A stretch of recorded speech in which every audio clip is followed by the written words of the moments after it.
Hare Krishna. Welcome back to Namah Nalapaka. ಸ್ನೇಹಿತರೆ, ಎಲ್ಲರೂ ಹೇಗಿದ್ದೀರಾ? ನಾನಂತೂ ತುಂಬಾ ಚೆನ್ನಾಗಿದ್ದೀನಿ. ಇವತ್ತಿನ ರೆಸಿಪಿ ವಿಡಿಯೋ ಅಂತಂದರೆ ನಮ್ಮ ಉತ್ತರ ಕರ್ನಾಟಕದ ಸ್ಪೆಷಲ್ ಆಗಿರುವಂತಹ ಪದರ್ಗಡುಬು ಅಥವಾ ಎಲೆಗಡುಬು, ಇನ್ನೊಂದು ಇದಕ್ಕೆ ಉಗುದು ಗಡುಬು ಅಂತಲೂ ಕರೀತಾರೆ. ಅದು ಹೇಗೆ ಮಾಡೋದು ಅಂತ ತಿಳ್ಕೊಂಡು ಬರೋಣ ಬನ್ನಿ. ಈಗ ಒಂದು ಬೌಲ್ ಆಗುವಷ್ಟು ಗೋಧಿ ಹಿಟ್ಟನ್ನು ತಗೊಂಡಿದ್ದೀನಿ. ಅದಕ್ಕೆ ಬೇಕಾಗುವಷ್ಟು ಸ್ವಲ್ಪ ಉಪ್ಪನ್ನು ಬೆರೆಸಿ ಚೆನ್ನಾಗಿ ಕಲಿಸ್ಕೊಂಡ್ಬಿಟ್ಟು ಸ್ವಲ್ಪ ನೀರನ್ನು ಹಾಕ್ಕೊಂತ ಚಪಾತಿ ಹಿಟ್ಟಿನ ಹದಕ್ಕೆ ಕಲಿಸ್ಕೊಂಡು ಬಿಡೋಣ. ಸ್ವಲ್ಪ ಗಟ್ಟಿಯಾಗಿ ಕಲಿಸ್ಕೊಂಡ್ರೆ ಒಳ್ಳೆಯದು. ಸ್ನೇಹಿತರೆ, ನಮ್ಮ ಉತ್ತರ ಕರ್ನಾಟಕದಲ್ಲಿ ಶ್ರಾವಣ ಮಾಸದಲ್ಲಿ ದೇವರ ನೈವೇದ್ಯಗಂದು ಈ ಪದರ್ಗಡುಬು ಮಾಡ್ತಾ ಇರ್ತಾರೆ. ನಾನು ಇವತ್ತು ಅಂದರೆ ಈ ರೆಸಿಪಿ ವಿಡಿಯೋ ಮಾಡಬೇಕಾದ್ರೆ ಶ್ರಾವಣದ ಕಡೆಯ ಸೋಮವಾರ ಇರುವುದರಿಂದ ಈ ಎಲೆಗಡುಬು ಮಾಡ್ತಾ ಇರೋದು. ಆ್ಯಕ್ಚುಲಿ ಇದರ ಜೊತೆ ಬೆಲ್ಲದ ಬೇಳೆ ಅಂತ ಮಾಡ್ತಾರೆ, ಅದು ನಾನು ನೆಕ್ಸ್ಟ್ ವಿಡಿಯೋದಲ್ಲಿ ಅಪ್ಲೋಡ್ ಮಾಡ್ತೀನಿ. ಈ ಎಲೆಗಡುಬು ಹವೆಯಲ್ಲಿ ಅಥವಾ ನೀರಿನ ಉಗದಿಂದ ಮಾಡಿರುವುದರಿಂದ ತುಂಬಾ ಮೃದು ಮತ್ತು ಟೇಸ್ಟಿಯಾಗಿರುತ್ತದೆ. ಆಯಿಲ್ ಕೂಡ ತುಂಬಾ ಕಡಿಮೆ ಬಳಸುವುದರಿಂದ ಈಸಿಯಾಗಿ ಆರಾಮಾಗಿ ಯಾವಾಗ ಬೇಕಾದರೂ ಮಾಡಿಕೊಂಡು ತಿನ್ನಬಹುದು. ಈ ಕಲಸಿದ ಹಿಟ್ಟನ್ನು ಅಥವಾ ಕಣಕನ್ನು 10 ನಿಮಿಷಗಳ ಕಾಲ ನೆನೆಯಲಿಕ್ಕೆ ಬಿಡೋಣ. ಅಷ್ಟರಲ್ಲಿ ಇದಕ್ಕೆ ಕಾಂಬಿನೇಷನ್ ಆಗಿ ಬೇಕಾಗಿರುವ ಬೇಳೆಯನ್ನು 3 ವಿಸಿಲ್ ಕೂಗಿಸ್ಕೊಂಡು ಬರೋಣ. ನೀವು ನೋಡ್ತಿರ್ಬೋದು, ಅರ್ಧ ಬೌಲ್ಗಿಂತನೂ ಕಡಿಮೆ ಬೇಳೆಯನ್ನು ತಗೊಂಡಿದ್ದೀನಿ. ಅದಕ್ಕೆ 3/4 ಗ್ಲಾಸಷ್ಟು ನೀರನ್ನು ಹಾಕ್ಕೊಂಡಿದ್ದೀನಿ. ಪದರ್ಗಡುಬು ಲಟ್ಟಿಸಿಕೊಳ್ಳೋಕ್ಕಿಂತ ಮುಂಚೆ ಈ ಥರ ನೀರನ್ನು ಒಂದು ಪಾತ್ರೆಗೆ ಹಾಕ್ಕೊಳ್ಳೋಣ.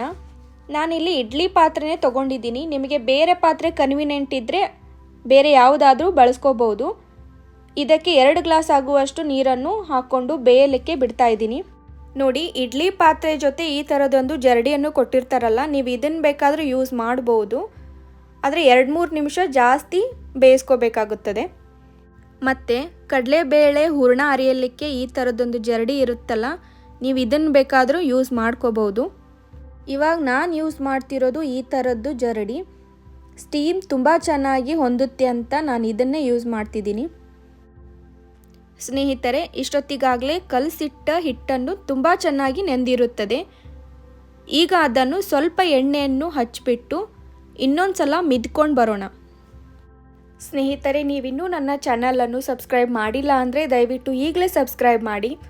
ಪಕ್ಕದಲ್ಲಿರುವ ಬೆಲ್ ಐಕನನ್ನು ಒತ್ತಿ ನಿಮ್ಮ ಅನಿಸಿಕೆ ಅಭಿಪ್ರಾಯಗಳನ್ನು ನನ್ನೊಂದಿಗೆ ಹಂಚಿಕೊಳ್ಳಿ. ಪದರ್ಗಡುಬು ನಿಮಗೆ ಯಾವ ಸೈಜ್ಗೆ ಬೇಕು ಆ ಸೈಜ್ಗೆ ನೀವು ಉಂಡೆ ಮಾಡ್ಕೋಬೋದು.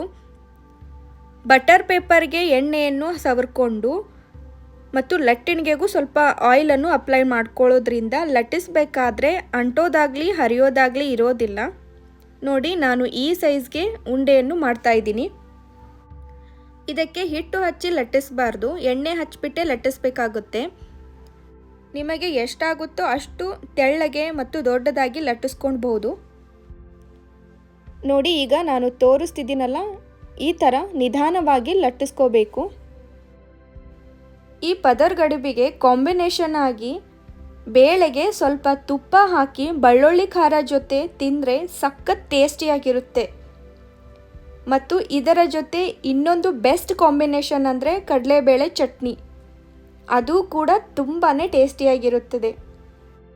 ನಮಗೆ ಸ್ಪೈಸಿ ಬೇಡ ಅನ್ನೋರು ಬೇಳೆಗೆ ಸ್ವಲ್ಪ ಬೆಲ್ಲ ತುಪ್ಪ ಹಾಕ್ಕೊಂಡು ತಿನ್ಬೋದು. ಆ ಟೇಸ್ಟ್ ಕೂಡ ತುಂಬಾ ಚೆನ್ನಾಗಿರುತ್ತದೆ. ಬೇಳೆ ಜೊತೆ ಬೆಲ್ಲ ಹಾಕಿ ಮಾಡುವ ರೆಸಿಪಿ ನಾನು ನೆಕ್ಸ್ಟ್ ವಿಡಿಯೋದಲ್ಲಿ ಅಪ್ಲೋಡ್ ಮಾಡ್ತೀನಿ. ಈಗ ನೋಡಿ, ನಾನು ಸುಮಾರು 4 ಪದರ್ಗಡುಬನ್ನು ರೆಡಿ ಮಾಡಿ ಇಟ್ಕೊಂಡಿದ್ದೀನಿ. ಈಗ ಸ್ಟೀಮ್ ಕೊಡೋಣ.